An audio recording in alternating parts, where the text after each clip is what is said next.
दोस्तों, भगवान राम भारत की पहचान है और इसी वजह से कहा जाता है कि भारत के कण कण में राम बसते हैं। अगर भारत के सबसे बड़े हिट शोज की बात करें तो वो रामायण ही है, जिसे बड़े बूढ़े ने तो क्या, बच्चे बच्चे ने भी देखा है। लेकिन क्या आपको पता है, रामायण को एक बार भारत में बैन कर दिया गया था। रुके रुके रुके, हैरान मत होइए, मैं यहाँ पर रामायण सीरियल की नहीं बल्कि Ramayana the legend of prince Ram animated movie की बात कर रहा हूँ, जिसे एक समय में भारत में तगड़ी कंट्रोवर्सी झेलनी पड़ी थी। तो चलिए जानते हैं कि आखिर किस वजह से इस मास्टरपीस को भारत में बैन का सामना करना पड़ा था।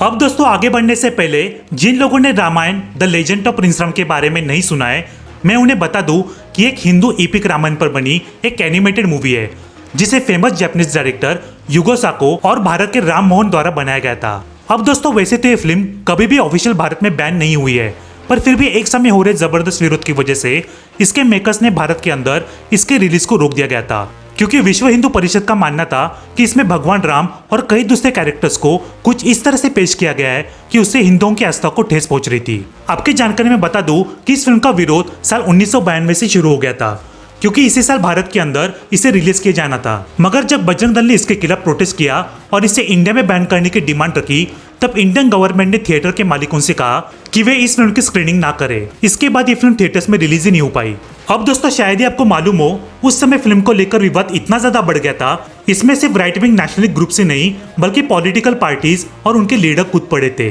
जिसके बाद ये नेशनल इशू बन गया था।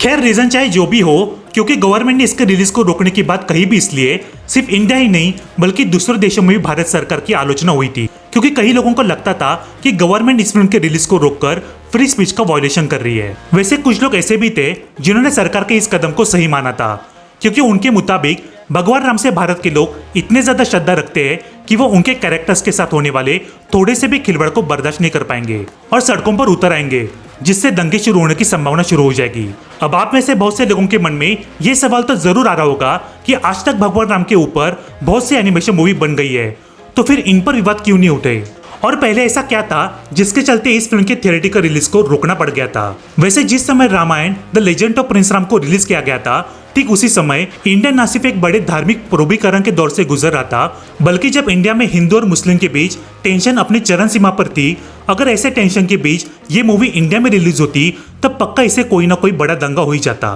क्योंकि साल 1992 वही साल है जिसमें रामलला के नगरी अयोध्या में हिंदुओं द्वारा बाबरी मस्जिद को गिरा दिया गया था। अब दोस्तों, विश्व हिंदू परिषद और बजरंग दल जैसे राइट वे हिंदू नेशनलिस्ट का मानना था कि जिस जगह बाबरी मस्जिद बनी हुई थी वो जगह भगवान श्री राम का जन्म स्थान है, जहाँ पहले मंदिर हुआ करता था।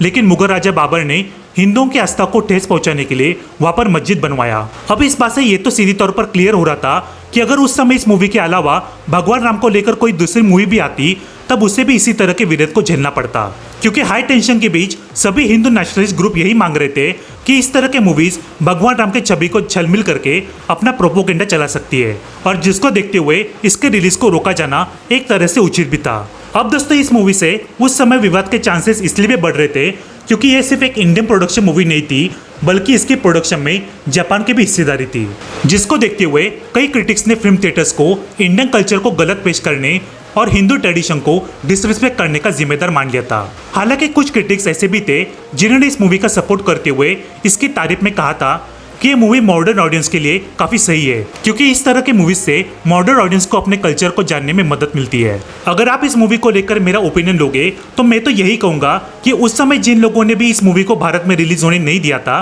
वो भी आज इसे देखकर अपने किए पर पछताते होंगे, क्योंकि बाद में जब ये मूवी डीवीडी पर रिलीज हुई तब पता चला कि इस मूवी में हिंदू रिलीजन सेंटिमेंट से लेकर इंडियन कल्चर तक हर एक चीज का ध्यान रखा गया था, जो इसे एनिमेशन लवर्स के लिए परफेक्ट मूवी बना देता है। अब इसी साल 16 जून को भगवान राम से जुड़ी एक और मूवी रिलीज हुई, जिसका हाल क्या हुआ मुझे आपको बताने की जरूरत नहीं। आदि पुरुष में बाहुबली स्टार प्रभास ने भगवान राम का रोल प्ले किया है। लेकिन क्या आपको पता है, जब से लोगों ने प्रभास के आदि पुरुष का ट्रेलर देखा है तब से ही वो Ramayana the legend of prince Ram को बहुत ज्यादा याद कर रहे हैं, क्योंकि लोगों को लगता है कि जिस तरह का कैरेक्टर डिस्प्ले आदि पुरुष में हुआ है उससे कई गुना अच्छा कैरेक्टर डिस्प्ले तो आज से लगभग 30 साल पहले बनी एनिमेशन मूवी में था। अब दोस्तों Ramayan the legend of प्रिंसराम movie की सुपर निशी का अंदाजा आप इसी बात से लगा सकते हो कि ये बात खुद इंडियन प्राइम मिनिस्टर भी इस मूवी के बारे में बात कर चुके हैं, जो न सिर्फ मूवी के मेकर्स के लिए बड़ा अचीवमेंट है बल्कि उन लोगों के मुंह पर एक तमाचा है जो कहते थे कि ये मूवी हिंदुओं के आस्था को ठेस पहुंचाती है। तो दोस्तों मुझे यकीन है